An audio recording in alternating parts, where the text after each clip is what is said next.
वीनीय जादुई छड़ी और स्वर्ण नगरी। एक समय की बात है जब धरती पर जादू और रहस्य एक साथ चलते थे। पर्वतों के बीच बसा एक छोटा सा गांव था, चमेलीपुर। इस गांव के किनारे एक घना जंगल था जिसके बारे में कई रहस्यमयी कहानियां प्रचलित थीं। गांव के लोग कहते थे कि उस जंगल में एक जादुई छड़ी चाहोन छिपी है जो किसी योग्य व्यक्ति को ही मिल सकती है। इसी गांव में रहता था एक 13 साल का लड़का, अर्जुन। अर्जुन बहुत ही होशियार और नेक दिल था, लेकिन उसकी जिंदगी में एक ही परेशानी थी, गरीबी। वह और उसकी माँ मुश्किल से गुजारा करते थे। एक दिन अर्जुन को गांव के बूढ़े बाबा मिले। वे बोले, बेटा, अगर तुम्हारे दिल में सच्चाई और हिम्मत है तो जंगल में छिपी जादुई छड़ी तुम्हें मिल सकती है। पर याद रखना, ये कोई साधारण छड़ी नहीं है। यह केवल उन्हें मिलती है जो दूसरों की भलाई के लिए इसे इस्तेमाल करना चाहते हैं। अर्जुन ने यह सुना और सोचने लगा, अगर मुझे वह छड़ी मिल जाए तो मैं अपनी माँ की मदद कर सकता हूँ, गांव के लोगों की मदद कर सकता हूँ। सफर की शुरुआत। अगली सुबह सूरज की पहली किरण के साथ ही अर्जुन जंगल की ओर चल पड़ा। जंगल घना था, पक्षियों की चहचहाहट और अजीबोगरीब आवाजें आ रही थीं। चलते चलते अर्जुन एक पुराने मंदिर के पास पहुंचा। तभी अचानक एक विशालकाय सांप उसकी राह में आ गया। उसकी आंखें चमक रही थीं। सांप फुफकारते हुए बोला, जो इस जंगल में आएगा उसे मुझसे होकर गुजरना होगा। अर्जुन घबराया नहीं। उसने ध्यान से देखा। सांप के एक पंजे में कांटा चुभा था। अर्जुन समझ गया कि सांप दर्द में है। उसने धीरे धीरे आगे बढ़कर कांटा निकाल दिया।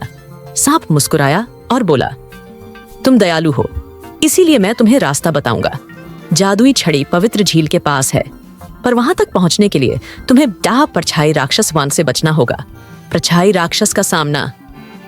अर्जुन आगे बढ़ा और एक रहस्यमयी गुफा के सामने पहुंचा। गुफा से काले धुएं की लहरें उठ रही थीं। तभी अचानक गुफा के भीतर से एक भयानक राक्षस मन निकला। उसकी आंखें लाल थीं और उसका शरीर केवल एक परछाई जैसा था। राक्षस गरज कर बोला, अगर जादुई छड़ी चाहिए तो मुझे हरा कर दिखाओ। अर्जुन ने डर को अपने ऊपर हावी नहीं होने दिया। उसने बुद्धि से काम लिया। उसने देखा कि राक्षस का शरीर धुएं जैसा है। अर्जुन को याद आया कि गांव के बाबा ने कहा था, अंधकार को केवल प्रकाश मिटा सकता है। अर्जुन ने झट से अपनी जेब से एक छोटा दर्पण ड्रॉ निकाला और राक्षस की ओर घुमा दिया। जैसे ही प्रकाश परछाई पर पड़ा, राक्षस अपधुए में बदलकर गायब योकिस हो गया।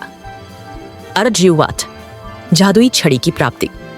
गुफा के अंत में अर्जुन को एक चमचमाती छड़ी चिस दिखाई दी। वह छड़ी उठाते ही उसमें से एक मधुर आवाज आई, अर्जुन, तुमने अपनी बुद्धि, दया और साहस से यह छड़ी प्राप्त करने के योग्य सिद्ध किया है। अब इसका उपयोग केवल भलाई के लिए करना। अर्जुन की आंखें खुशी से चमक उठी। उसने छड़ी को हाथ में लिया और मन ही मन कहा, अब मैं अपने गांव और मां की मदद कर सकता हूं। गांव में चमत्कार।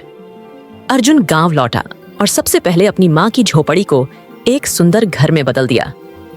फिर उसने गांव के सभी गरीबों की मदद की।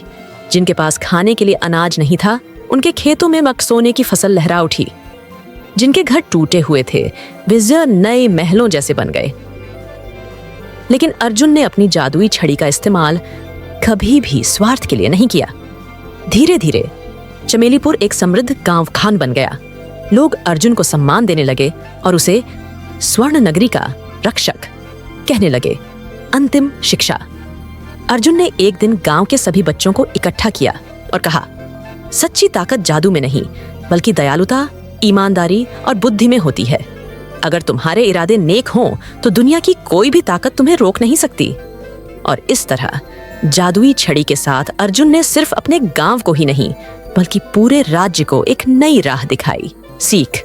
सच्ची शक्ति किसी जादू की छड़ी में नहीं होती बल्कि हमारे अच्छे कर्मों में होती है। समाप्त।